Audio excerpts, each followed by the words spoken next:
my family came here. My grandfather worked in a shipyard in Yarmouth during World War One, and met Harley Fitch, who was from here, that was down there working in the same shipyard, and came up here fishing with him. Fell in love with the area, came back hunting season, deer hunting, fishing, salmon fishing in them days, and within a year or two bought a camp out on 4th Machias Lake, which was boat and foot traffic only to get there. You'd go up through West Grand in a compass, then across Dobsey, and then for the Pines is walk from there over 3 miles to 4th Machias Lake where his camp was. Carter White was another native from town here that had a camp out there in the same area, and grandfather and Carter became best of friends, and grandfather would come back, guide deer hunters and fishermen with Carter. They had another camp up on West Grand that they built up in the Narrows. They did that because it was easier to go up there and stay. That's where the best salmon fishing was, than to run a canoe back and forth every day. And that carried on right up through the late 60s, and my grandfather died. And we built a bigger camp in the early 60s out the 4th Lake. My Uncle Junior was partnered up with my grandfather on that bigger camp, and the whole family came and went. We came there to deer hunt in the fall. Grandfather would run a deer camp the whole month of November, had people there every week right through deer season. My uncle and the rest of the family all share that camp even to today. It's all part of my Uncle Junior's. Yeah. And then I started working on canoes as part of that. I had a little garage and working on, because there's tons of Grand Lakers around here and they all need to be worked on. Tradition, they've been built here for almost 100 years now.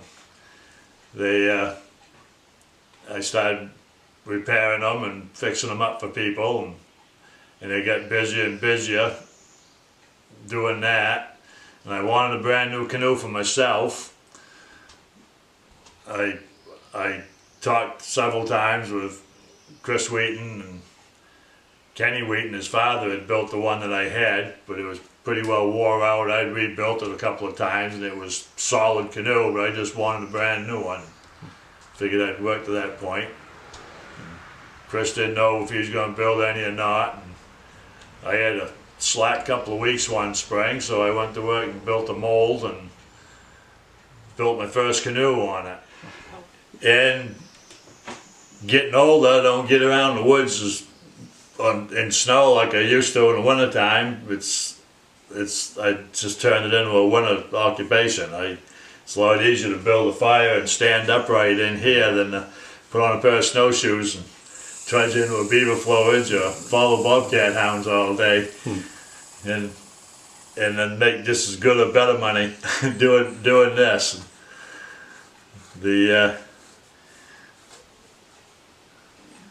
That's kind of where I'm at today, nowadays. Trying to keep the old traditions alive, you know, the wild woods lands, the lakes.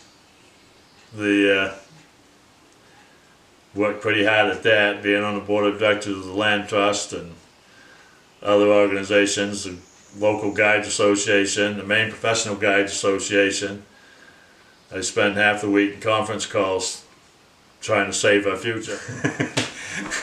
What kind of work is that in terms of saving the future? What are you doing? Well, with the Guides Association, we're all the time involved with laws being set by IF&W on what we can hunt, when we can hunt, what our seasons are, because we're fighting anti-hunters all the time. gun rights as well, be able to still own and hunt with a rifle or pistol or whatever. It's just constant opposition, on something that's been tradition for thousands of years. They limits. There's nothing wrong with limits. You got to have limits. You got to be able to maintain a healthy fish and game population in order to maintain a fishery and so you can't overcatch or overkill, and you got to protect to an extent, but there's extremes that they want some things shut right. Some people want things shut right off, and others know you need to be able to manage, and so there's constant battles on that front through the Guides Association, to save our future of our business. Has that changed at all over time? Like if outside pressures to to not to hunt so much, or on use of guns? Is that a lot of outside pressure, and it's a lot of it's from people that have the same intense feelings of the wilderness and the wild and the woods, but a different picture of how it should be treated. They feel it should be viewed and enjoyed that way, and the consumptive user is a big no-no now.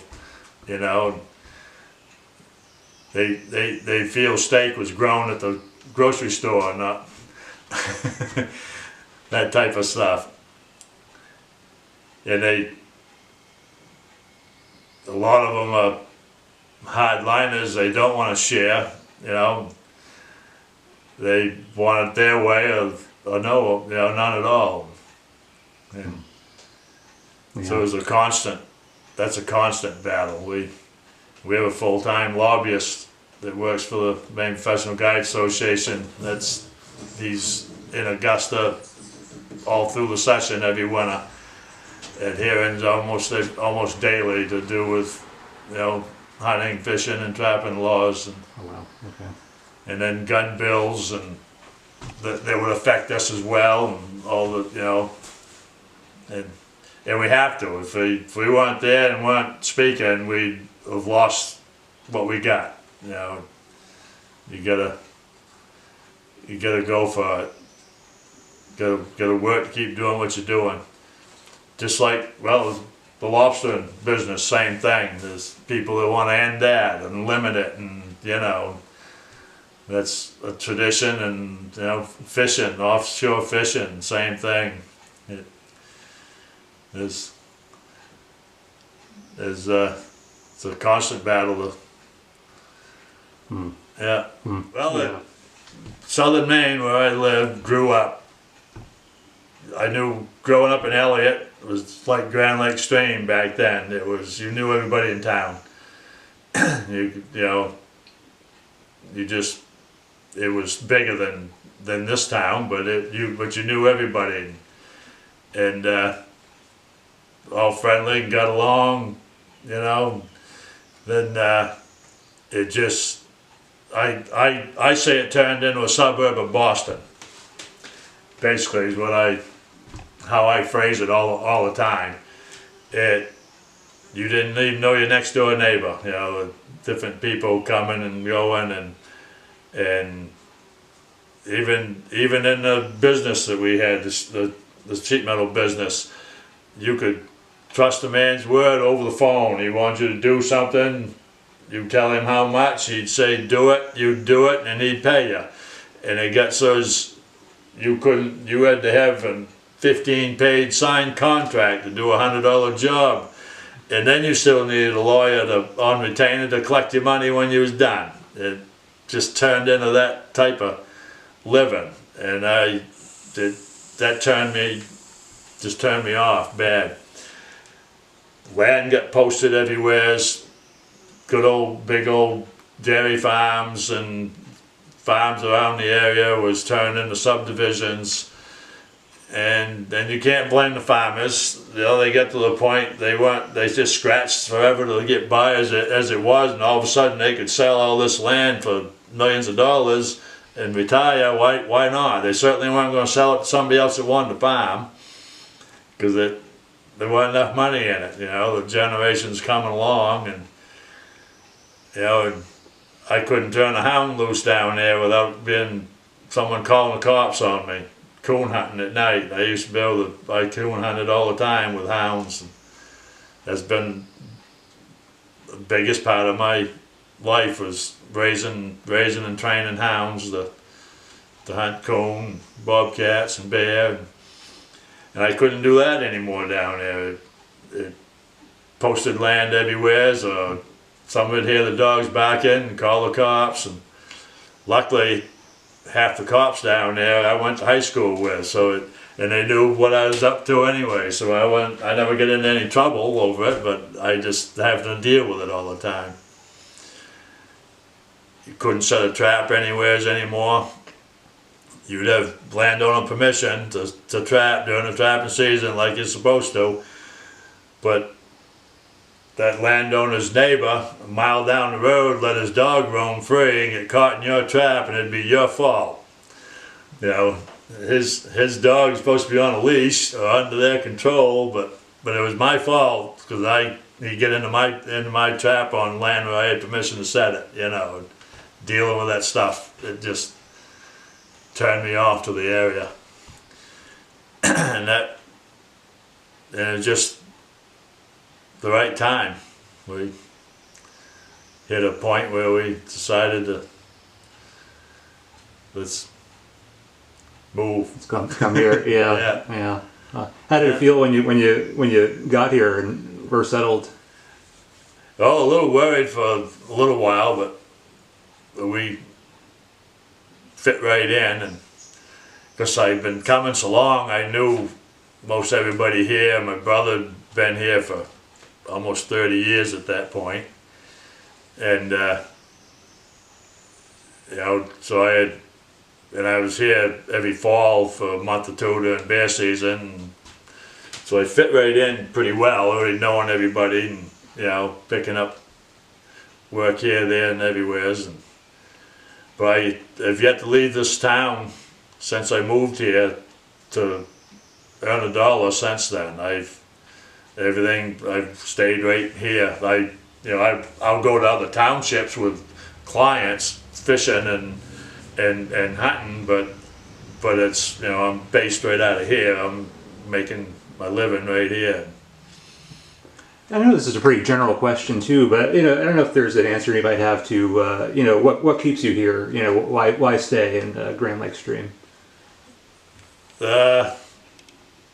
Relaxation, basically. Even though I'm working 20 hours a day, it's relaxing, not having to worry about, you know, the rat race around me.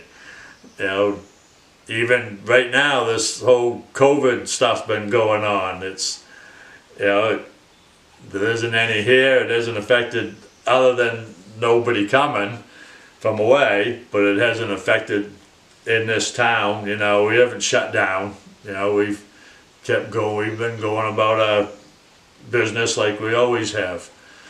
The schools, the kids have been home because the schools shut down, but it's just that relaxed style of life, you know. And even though you're right out straight half the year and, you know, burning both ends of the candle, it's still relaxing.